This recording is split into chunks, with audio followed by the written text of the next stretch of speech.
अब second part में हमें बेसिकली पावर ऑफ लेंस पढ़नी है कि किसी भी लेंस की पावर कब ज़्यादा होगी। किसी भी लेंस की पावर तब ज़्यादा होगी जब उसका फोकल पॉइंट जो है वो जल्दी बन जाएगा। फॉर एग्जांपल, ये हमारे पास एक कॉन्वेक्स लेंस था जिसने लाइट को कन्वर्ज करके एक फोकल पॉइंट पे लाना था और ये थी उसकी फोकल लेंथ। अब जो कन्वेक्स लेंस जितनी जल्दी लाइट को कन्वर्ज करके एक फोकल पॉइंट पे ले आएगा उसकी पावर उतनी ज़्यादा होगी। जैसे मैंने यहाँ पे दो बेसिकली कन्वेक्स लेंस बनाए हैं, एक ने फोकल पॉइंट बनाया है दूर और एक ने बना दिया जल्दी। अब जिसने जल्दी फोकल पॉइंट बना दिया उसकी जो पावर है वो ज़्यादा होगी। पावर को जो बेसिकली कैलकुलेट करने का फार्मूला है that is power of a lens is equal to 1 divided by focal length. और फोकल लेंथ आपने हमेशा मीटर में लेनी है। अगर किसी एमसीक्यू में आपको सेंटीमीटर्स में दी हो तो आपने उसे पहले मीटर में कन्वर्ट करना है, उसके बाद फिर पावर लेनी है। फॉर एग्जांपल, हम कहते हैं ये जो लेंस है, ये जो कन्वेक्स लेंस है, इसने फोकल लेंथ बनाया है 1 मीटर पे। अब 1 मीटर काफ़ी ज़्यादा होता है, लेकिन चलें फोकल जो लेंथ है इसने बनाई है 1 मीटर पे। तो हम क्या करेंगे कि power is equal to 1 divided by 1। तो उसकी पावर जो आ जाएगी वो आ जाएगी 1 डायोप्टर। कि ये लेंथ जो है ये इतना स्ट्रॉन्ग है कि इसका जो पावर है 1 डायोप्टर है कि 1 मीटर की लेंथ पे जो है फोकल पॉइंट बना देता है। जो भी लाइट रेज आ रही होती है उन्हें कन्वर्ज करके 1 मीटर की डिस्टेंस पे कन्वर्ज करवा देता है। अब अगर कोई लेंस जल्दी कन्वर्ज करा देता है, इसने कराया 1 मीटर पे, अगर हम यहाँ पे कहें कि इसने करा दिया 0.5 मीटर पे, यानी इसकी जो फोकल लेंथ है वो 0.5 मीटर है, तो उसकी पावर है वो डबल हो जाएगी, यानी कि 1 डिवाइडेड बाई 0.5। तो आंसर आ जाएगा 2 डायोप्टर्स। के 2 डायोप्टर्स 1 डायोप्टर के डबल है, तो मतलब उसने उसके आधे डिस्टेंस में ही लाइट को जो है वो कन्वर्ज करा दिया है। तो इस तरीके से मेजर करते हैं पावर। अब इसी तरह अगर आपको सेंटीमीटर्स में देने, फॉर एग्जांपल कहते हैं कि बेसिकली 100 सेंटीमीटर हैं, तो आप उसे 1/100 नहीं लिखोगे। सेंटी का मतलब होता है 10⁻², तो बेसिकली अगेन 1 मीटर ही आ जाएगा, तो उसकी जो पावर है 1 डायोप्टर ही होगी। ठीक है, इस तरीके से आपने पावर मेजर करनी होती है। अब कन्वेक्स लेंस के लिए जो पावर है वो हमेशा पॉजिटिव ली जाती है। अब जिस तरीके से हमने कहा ना कि फोकल लेंथ बन गई, तो इसने अगर 1 मीटर पे कर दिया, उसकी जो पावर है 1 डायोप्टर है, तो हम कहेंगे पॉजिटिव 1 डायोप्टर। ये मेंशन करना ज़रूरी है क्योंकि तभी आपको पता चलेगा ना करीब की नज़र का लेंस है, ये कन्वेक्स लेंस है। और अगर ये कनकेव लेंस हुआ, हम कहें कि एक लेंस जो है वो लाइट का जो फोकल पॉइंट है वो 1 मीटर पे बना रहा है, लेकिन वो कनकेव लेंस है, तो उसके लिए हम -1 लिखेंगे for concave lens. Convex lens के लिए +1 और कनकेव लेंस के लिए नेगेटिव। हमेशा नेगेटिव का साइन यूज़ करना है कनकेव लेंस के लिए और पॉजिटिव का साइन यूज़ करना है कन्वेक्स लेंस के लिए। अब बेसिकली हम पावर जो है वो in terms of focal point बात कर रहे हैं। कन्वेक्स लेंस का काम अगेन कन्वर्ज करना है और कनकेव लेंस का काम डाइवर्ज करना है। तो एक कन्वेक्स लेंस जिस रेट के ऊपर लाइट को कन्वर्ज करता है, कनकेव लेंस जो है अगर उसी रेट पे लाइट को डाइवर्ज करे तो उनकी पावर जो है वो सेम होगी। तो अगर हम कहें कि हमने एक 1 डायोप्टर का कन्वेक्स लेंस रखा है, उसके सामने ही हम 1 डायोप्टर का कनकेव लेंस रख दें, तो जो दोनों की पावर कैंसिल हो जाएगी, यानी लाइट जो है ना वो पहले इस तरीके से यहाँ से क्या हो जाएगी, कन्वर्ज हो जाएगी। कन्वर्ज होके फिर ये इसे वापस डाइवर्ज करा देगा, तो कोई भी इफ़ेक्ट नहीं पड़ेगा। +1 -1 इफ़ेक्ट नलिफाई हो जाएगा दोनों का आपस में। इसी तरह जो सिलेंड्रिकल लेंस है, अब देखें जो सर्कुलर लेंस था ना, उसको तो हमने कह दिया कि ये कन्वेक्स लेंस ही है, तो उसकी भी पावर पॉजिटिव में ही जाएगी। जो सिलेंड्रिकल लेंस जो है इसकी जो पावर है वो हमें मेंशन करनी पड़ती है कि आइदर ये कन्वेक्स सिलेंड्रिकल लेंस है या कनकेव सिलेंड्रिकल लेंस है। अगर ये कन्वेक्स होगा तो उसकी जो पावर होगी पॉजिटिव में ही ली जाएगी, कनकेव सिलेंड्रिकल लेंस होगा तो उसकी पावर नेगेटिव में ली जाएगी। लेकिन इसमें जो चीज़ होती है वो ये है कि आपने जो एक्सिस है वो मेंशन करनी है। अगर आपने इसे बेसिकली रखा है हॉरिजॉन्टल, तो आप कहेंगे कि इसकी जो एक्सिस है आपने 0 डिग्री मेंशन करनी है हॉरिजॉन्टल एक्सिस के केस में। और अगर ये वर्टिकल सिलेंड्रिकल लेंस है तो आपने 90 डिग्री का आपने जो एक्सिस है वो मेंशन करनी होती है। अब ये बेसिकली हमारी जो आई है उसके अंदर दिखाया गया है कि लाइट को किस तरीके से फोकस किया जाता है। तो जो भी लाइट आपकी ऊपर से आ रही है, यानी कि आप देखो आपको जो चीज़ें ऊपर की नज़र आ रही हैं, अगर आप किसी रूम में बैठे हों तो आपको जो ऊपर वाली बेसिकली दीवार है या फिर जो फ़ैन है वो आपको ऊपर की चीज़ें हैं, तो उनकी जो लाइट पड़ रही है ना आपके रेटिना के ऊपर, वो नीचे की तरफ पड़ रही है, वो ऊपर से आ रही है लाइट। फॉर एग्ज़ाम्पल आप एक ये आपके सामने एक दीवार है, उसके ऊपर एक बल्ब लगा हुआ है यहाँ पे। अब आप यहाँ पे सामने बैठे हुए, आपकी आई है तो ऊपर से नीचे की तरफ जा रही है, तो आपकी रेटिना पे नीचे की तरफ गिर रही है लाइट। इसी तरीके से जो चीज़ ऑब्जेक्ट जो नीचे पड़ा, फॉर एग्जांपल नीचे आपके शूज़ पड़े हैं, तो उससे जो लाइट रेज रिफ्लेक्ट होकर आ रही है वो आपके रेटिना पे ऊपर की तरफ आके गिर रहे हैं। तो इसका मतलब ये है कि आपकी जो पिक्चर बनती है ना रेटिना के ऊपर, वो इन्वर्टेड बनती है, कि जो चीज़ ऊपर की है, इसी से अगर आप किसी आपके सामने कोई बंदा खड़ा है तो उसकी जो पिक्चर बनेगी, उसका जो फेस है ऊपर की तरफ होगा, तो वो रेटिना के नीचे निचले एस्पेक्ट पे गिरेगी। और जो उसके शूज़ हैं, उसके पैरों वाली जगह है, उसकी लाइट जो है वो ऊपर होके गिरेगी, यानी रेटिना के अपर पोर्शन पे गिरेगी। तो जो पिक्चर बनेगी ना आपके रेटिना, वो बेसिकली इन्वर्टेड बनती है। इवन जो ब्रेन तक सिग्नल जाते हैं वो भी सारे इन्वर्टेड ही होते हैं, ना सिर्फ इन्वर्टेड। अब सोचें कि जो राइट साइड से आ रही है बेसिकली लाइट, वो आपके लेफ़्ट साइड पे गिरेगी, और जो लेफ़्ट साइड से आ रही है आपकी राइट साइड पे गिरेगी। तो पिक्चर ना सिर्फ इन्वर्टेड यानी कि उल्टी, बल्कि ऑल्सो रिवर्स्ड बनती है, कि राइट साइड लेफ़्ट साइड पे और लेफ़्ट साइड राइट साइड पे। लेकिन ये सारे सिग्नल जब आपके इवेंचुअली सेरिब्रल कॉर्टेक्स में, आपके विजुअल कॉर्टेक्स में पहुंचते हैं, तो आपके ब्रेन के पास कैपेसिटी होती है कि उस रिवर्स्ड इन्वर्टेड, या जिसे हम कहते हैं अपसाइड डाउन इमेज को सही तौर पे परसीव करना, कि अच्छा ये आ तो ऐसी है लेकिन हकीकत में ऐसा होगा। ठीक है, जो पिक्चर बनती है आपके रेटिना के ऊपर, जो आपके ब्रेन के पास सिग्नल जाते हैं, वो अपसाइड डाउन इमेज के होते हैं। अपसाइड डाउन, ऊपर वाली चीज़ नीचे, नीचे वाली ऊपर, यानी इन्वर्टेड। राइट वाली लेफ़्ट पे, लेफ़्ट वाली राइट पे, यानी कि रिवर्स्ड। तो अपसाइड डाउन इमेज हो जाती है। लेकिन आपके जो ब्रेन के पास है, वो ट्रेनिंग इनफ होती है to consider an inverted image as normal image. ठीक है, और फिर आपको वो चीज़ वैसे ही परसीव करता है आपका दिमाग, बल्कि आपको वो चीज़ उल्टी नज़र नहीं आती, बल्कि आपका दिमाग जो है उसे आपको सीधा ही दिखाता है। Now basically some anatomy of eye. So ये पिक्चर आप देख सकते हैं। सबसे पहले जो आपको ये पोर्शन नज़र आ रहा है ना, दिस इज़ द कॉर्निया। एक ट्रांसपेरेंट कलर का ये बेसिकली फाइब्रस टिश्यू होता है आपकी आई के ऊपर। ट्रांसपेरेंट इसलिए होता है, इसके पास कोई भी ब्लड सप्लाई नहीं होती। ठीक है, इसका जो सबसे 90% जो मोटी लेयर होती है, जिसे हम कॉर्नियल स्ट्रोमा कहते हैं, जिसके अंदर कोलेजन फाइबर्स पड़े होते हैं, उसके अंदर पानी की एक्युमुलेशन बिल्कुल भी नहीं होने देती। सबसे अंदर वाली लेयर, जिसे हम कॉर्नियल एंडोथीलियम बोलते हैं, वो एक्सेसिव पानी को सारा निकाल के यहाँ पे भेज जाती है एक्वस ह्यूमर के अंदर। ठीक है, और तीसरी वजह जो ये है कि इसके अंदर जो कोलेजन फाइबर्स होते हैं, बेसिकली कॉर्निया जो एक फाइबरस लेयर का पार्ट है ना, तो उसकी अरेंजमेंट बहुत रेगुलर होती है। जबकि आप यहाँ पे देख सकते हैं कि यहाँ पे कॉर्निया जो है वो स्क्लेरा से मिल रहा है। इसे हम बोलते हैं कॉर्नियोस्क्लेरल जंक्शन, ये सारा स्क्लेरा है। तो ये जो पूरा फाइब्रस कोट है आंख का, इसमें 5/6 होता है स्क्लेरा और 1/6 होता है कॉर्निया। तो स्क्लेरा के अंदर जो कोलेजन फाइबर्स हैं उनकी इरेगुलर अरेंजमेंट है, जिसकी वजह से वो स्क्लेरा जो है वो आपको ओपेक वाइट कलर का नज़र आता है। जबकि कॉर्निया जो है, जो आपके ब्लैक पोर्शन के ऊपर एक ट्रांसपेरेंट टिश्यू होता है, वो जो है वो ट्रांसपेरेंट होता है, अनलाइक स्क्लेरा। अब बेसिकली क्या है कि ये है आपका आइरिस। ये जो आपको दो फ्लैप्स टाइप नज़र आ रहे हैं, ये वैसे तो राउंडेड होगा, लेकिन ये आई का यूं करके सेक्शन लिया हुआ है ना, तो इस वजह से आपको ये इस तरह का नज़र आ रहा है। आई को यूं काट के दिखाया हुआ है। ठीक है, लेकिन ये ऑफ कोर्स इस तरीके से पूरा होता है। बीच में एक सेंट्रल खाली जगह होगी, जिसे हम बोलते हैं प्यूपिल। अब ये है बेसिकली आपका लेंस, और यहाँ से ये आपका यूं आइरिस जा रहा है, यूं दोनों साइड से आगे कॉर्निया है। अब लेंस के आगे भी एक स्पेस है और एक आइरिस के आगे स्पेस है, जैसे आप यहाँ पे एक तस्वीर में गौर से देख सकते हैं। एक है लेंस के आगे ये वाला एरिया सारा, और ये है आइरिस के आगे वाला। अब जो लेंस के आगे इसे हम बोलते हैं पोस्टीरियर चेंबर, और जो आइरिस के आगे उसे हम बोलेंगे एंटीरियर चेंबर। अगर आप सामने की तरफ से देखें, ये आपकी आई है, ठीक है, तो कॉर्निया के पीछे होगा एंटीरियर चेंबर और उसके पीछे होगा पोस्टीरियर चेंबर। एंटीरियर ये वाला एरिया बनेगा और ये पोस्टीरियर बनेगा। पोस्टीरियर बेसिकली वो जगह है जहाँ से आपका जो एक्वस ह्यूमर है वो उसकी प्रोडक्शन होती है। कैसे होती है मैं हिस्टोलॉजी में ऑलरेडी बता चुकी हूँ, लेकिन फिर से बता देती हूँ कि सबसे पहले यहाँ पे एक सिलरी प्रोसेसेस मौजूद होते हैं जो कि एक्टिव ट्रांसपोर्ट कराते हैं सोडियम का।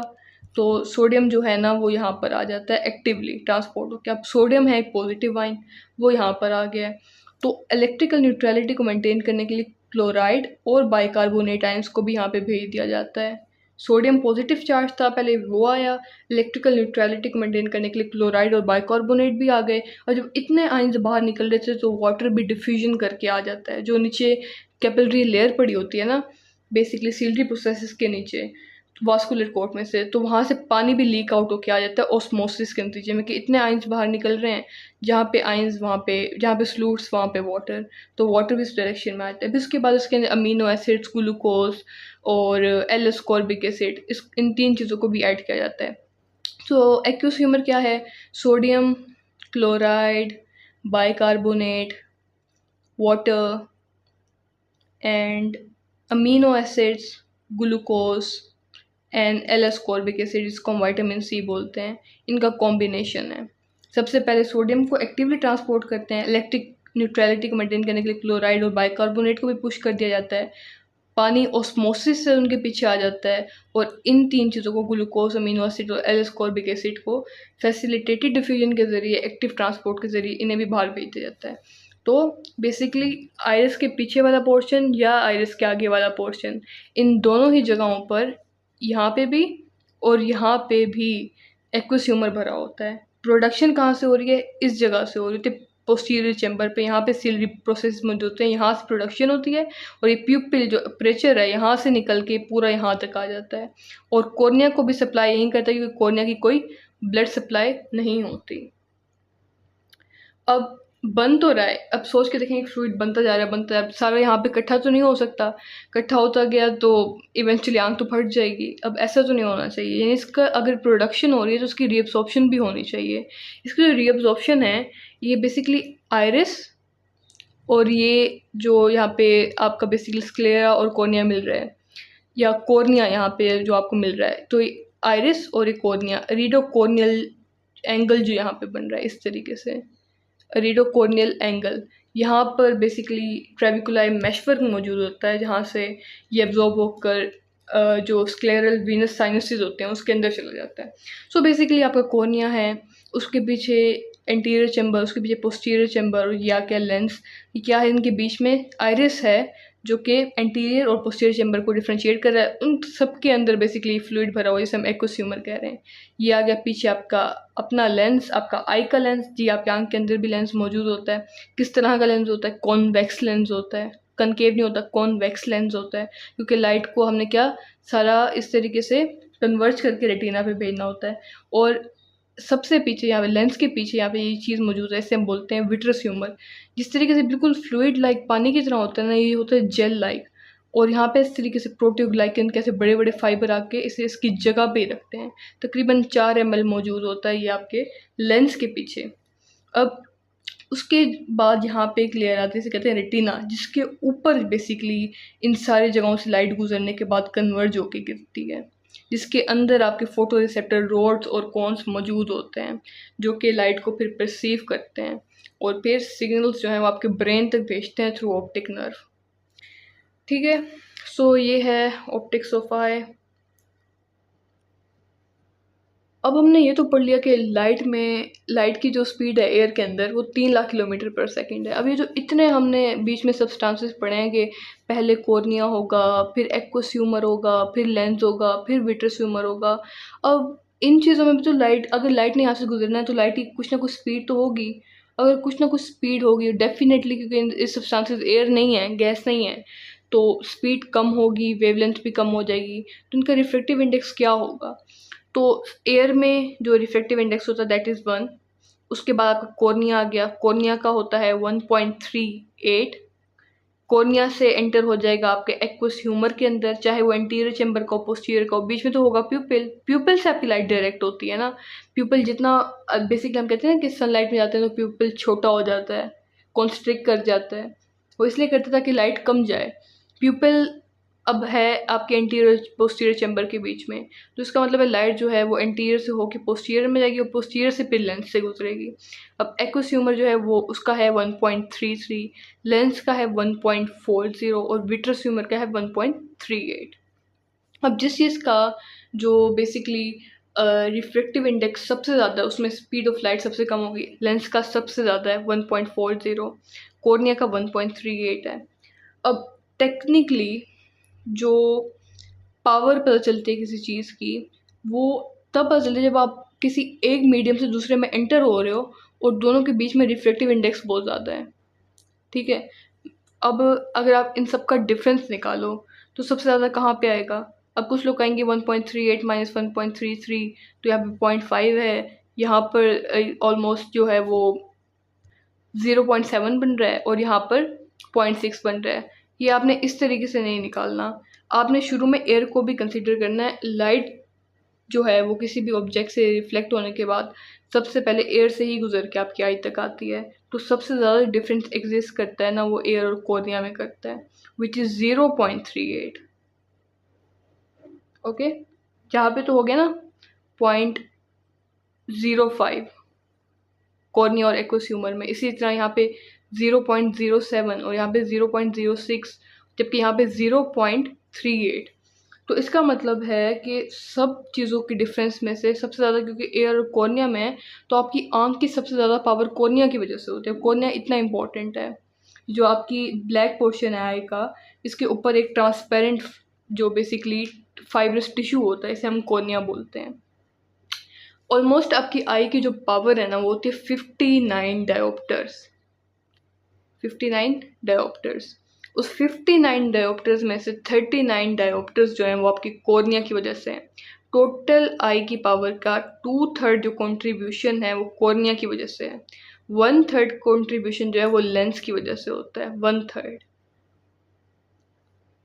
यानी कि बाकी जो 20 डायोप्टर्स होंगे वो लेंस की वजह से हैं, जबकि 39 डायोप्टर्स जो हैं वो कॉर्निया की वजह से है।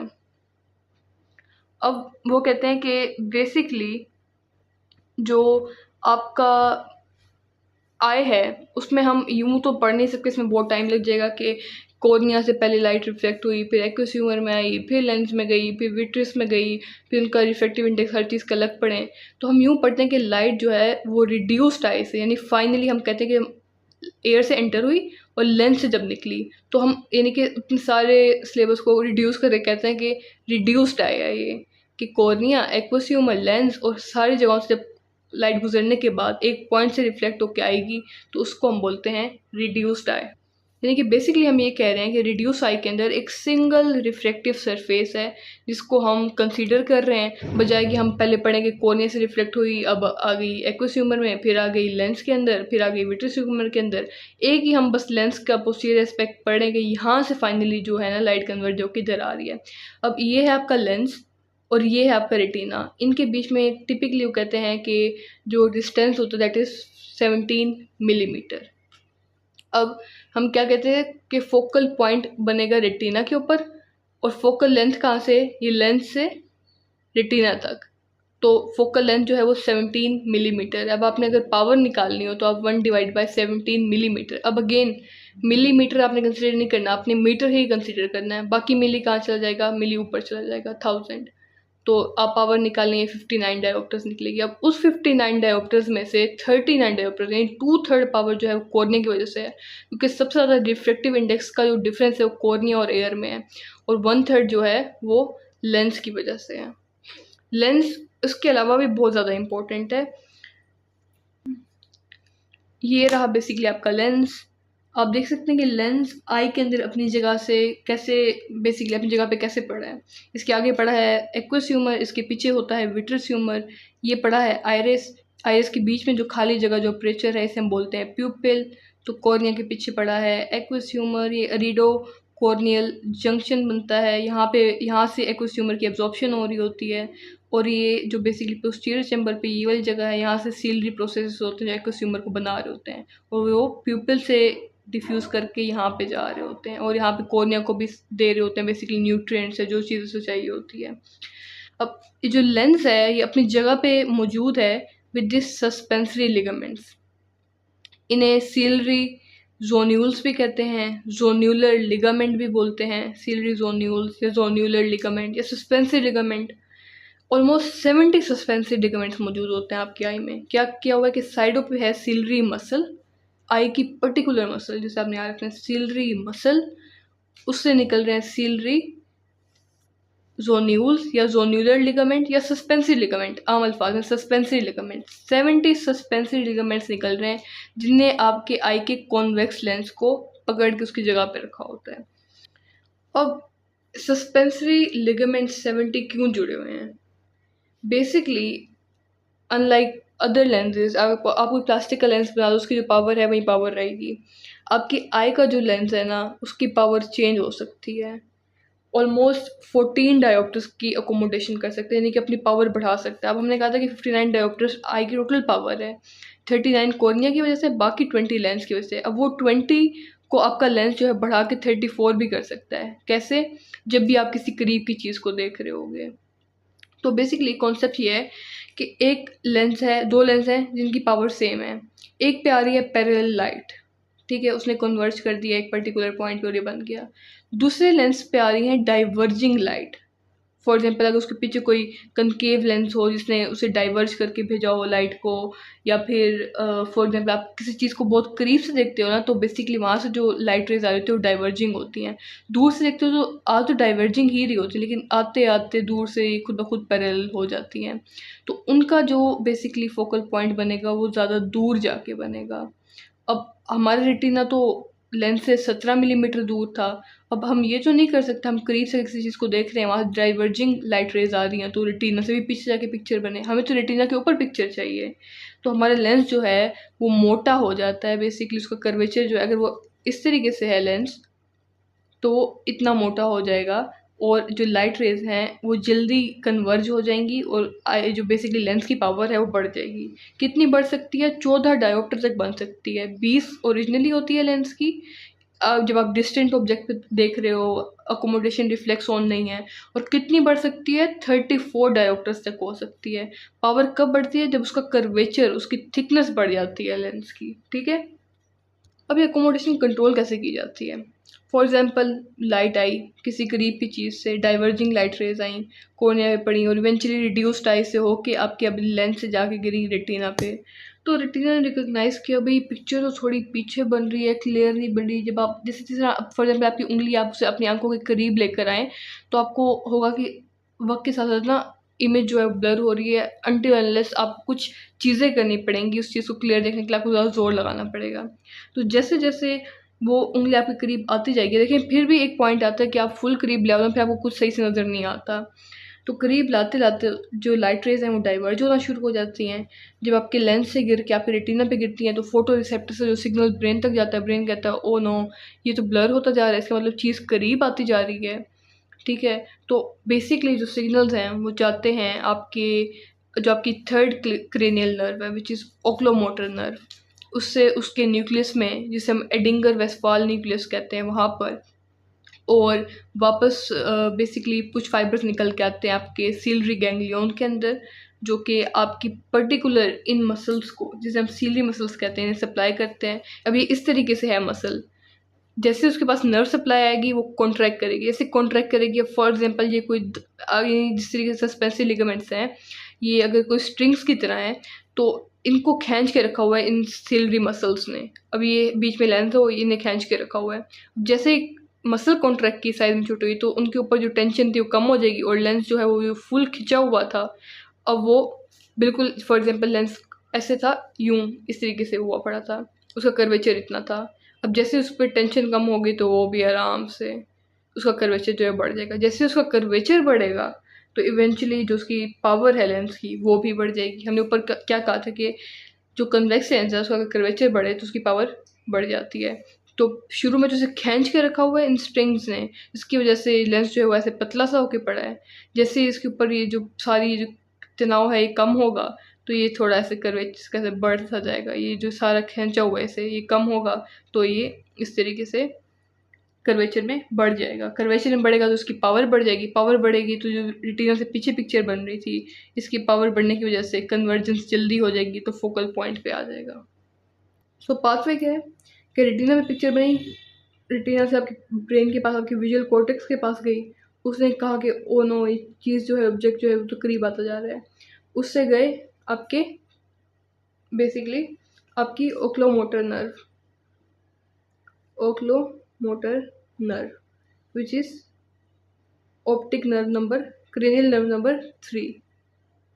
उससे जाएगा उसके न्यूक्लियस के पास which is Edinger Westphal nucleus, Edinger Westphal nucleus, cranial nerve number 3 nucleus.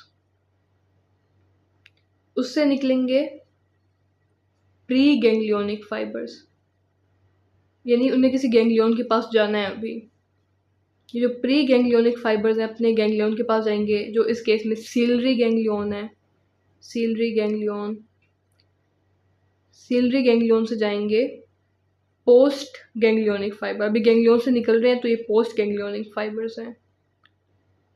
ये जाएंगे सीलरी मसल्स के पास, सीलरी मसल्स। सीलरी मसल्स एक होंगी सर्कुलर या रेडियल सीलरी मसल, और एक होंगी मेरिडायोनल फाइबर्स ऑफ सीलरी मसल्स।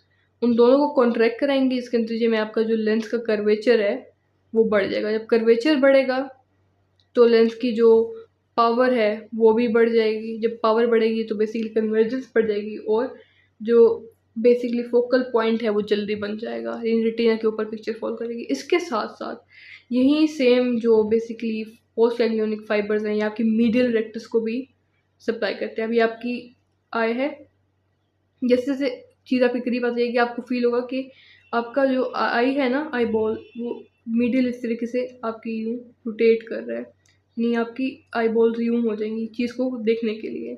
इसे बोलते हैं कन्वर्जेंस। तो बेसिकली जो मसल यहाँ पे मौजूद होती है इसे बोलते हैं मीडियल रेक्टस, जो आई को मीडियली रोटेट कराती है।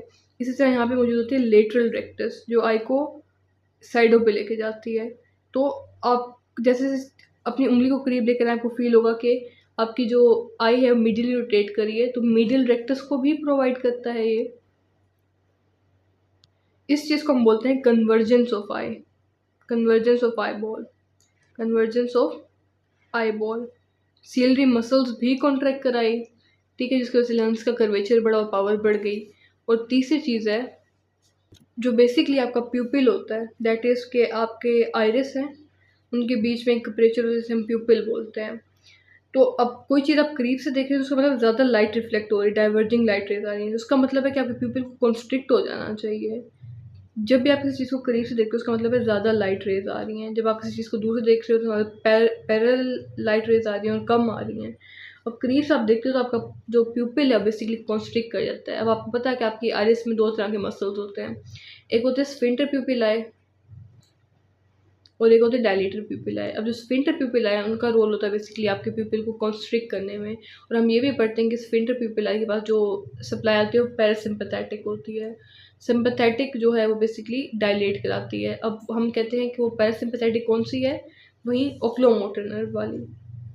तो ये जो पूरी सप्लाई है ना बेसिकली आपकी अकोमोडेशन रिफ्लेक्स के लिए, करीब की चीज़ को देखने के लिए, वो पैरासिम्पैथेटिक नर्व सप्लाई होती है, इसे बोलते हैं अकोमोडेशन रिफ्लेक्स।